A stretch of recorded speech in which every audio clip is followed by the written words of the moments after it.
solutions, suspensions, and colloids. A solution is a mixture of two or more substances. The particles in a solution cannot be seen. Light is not visible when it passes through a solution, and it cannot be separated using a filter. An example would be sugar and water. Sugar is the solute, and water is the solvent. The solute is the item being dissolved, and the solvent is what the item is being dissolved into. This may help you remember the difference between a solute and a solvent.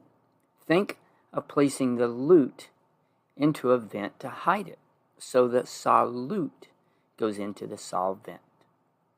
A suspension is a mixture of a fluid with undissolved particles in it. The solid particles may be visible and will settle over time. In addition, the particles can be filtered out.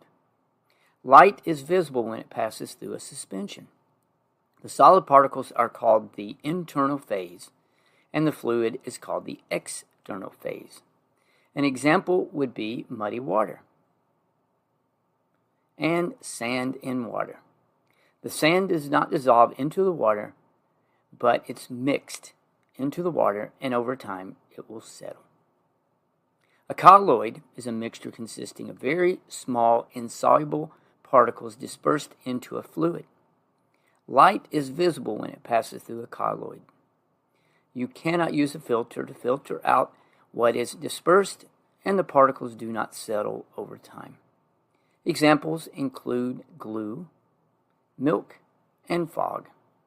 A colloid has a dispersed phase, which are the suspended particles, and a continuous phase, which is what the particles are suspended in. The continuous phase can be a solid, liquid, or gas.